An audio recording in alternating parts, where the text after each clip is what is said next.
ჯავშანჟილეტი და მუზარადი, როგორც ამბობენ, საბრძოლო ამოცანების შესრულების დროს ჯარისკაცის ნომერ პირველი მეგობარია. ეს ჟილეტი უძლებს როგორც 9 მმ-იან ლუგერის ტყვიებს, ასევე საბჭოთა წარმოების 7.62 მმ-იან ტყვიებს და რაც ყველაზე მთავარია, წარმოებულია საქართველოში. რამდენიმე თვის წინ თავდაცვის მინისტრი არასამთავრობო სექტორთან და საქართველოში აკრედიტებულ სამხედრო ატაშეებთან ერთად ვაშლიჯვრის სამხედრო პოლიგონზე ქართული წარმოების ჯავშანჟილეტებისა და ჩაფხუტების გატესტვის პროცესი დაესწრო.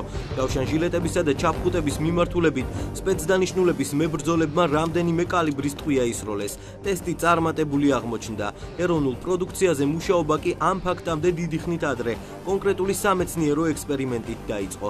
სამხედრო სამეცნიერო ტექნიკურმა ცენტრმა დელტამ პროდუქციის შექმნისას რამდენიმე ქვეყნის გამოცდილება გაიზიარა. დელტაში თვითონ იქნა ჩატარებული ძალიან დიდი ექსპერიმენტალური და თეორიული სამუშაო იმასთან დაკავშირებით თუ როგორ პროპაგირებს ესა თუ ის მუხტი სხვადასხვა ტიპის მედიუმში.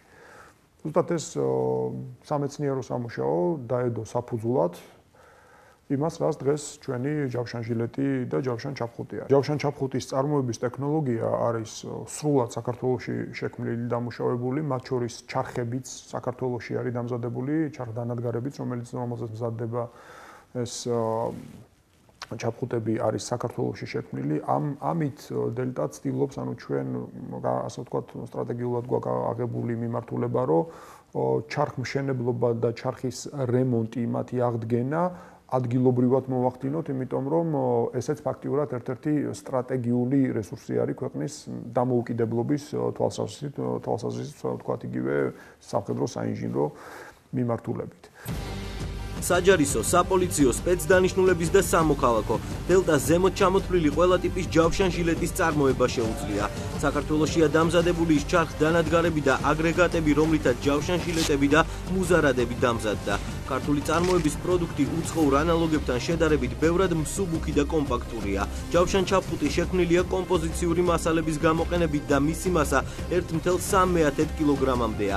რაც შეეხება ახალ ქართულ ჯავშანჟილეტს, მისი მასა 6-დან 8 კილოგრამამდე მერყეობს, თუმცა საერთო სტანდარტს არ ექვემდებარება ტესტირების წესები. აქ დელტას მოთხოვნა ბევრად უფრო მაღალია. ჩვენ ვცდით ბევრად უფრო მაღალ ენერგეტიკული მუხტების მიმართ და ბევრად უფრო მაღალი მოხვედრის მიმართ, ვიდრე შესაბამის სტანდარტში არის გათვალისწინებული. ანუ აქ ჩვენ ვითვალისწინებთ იმას, რომ შეიძლება ადამიანი მოხდეს უფრო ინტენსიურ ცეცხლში და ბევრად უფრო მეტი დაზიანება მიიღოს ერთეულზე ზედაპირის. აქედან გამომდინარე არის ზუსტად ის, ასე ვთქვათ, თვითნებური ჩვენი გამკაცრება იმ პირობების, ვიდრე მოთხოვნილი არის სხვა სტანდარტი. ჩაფხუტმა 5 მეტრიდან ნასროლ ტეტეს ფოლადის გარსაცმიან ტყვიას უნდა გაუძლოს. 7,62 მმ-ის კალიბრის ეს ვაზნა პისტოლეტის ვაზნებს შორის ერთ-ერთ ყველაზე ძლიერად ითვლება. მისი ენერგია გასროლისას 508 ჯოულს, ხოლო საწყისი სიჩქარე 430 მეტრ-წამს უტოლდება.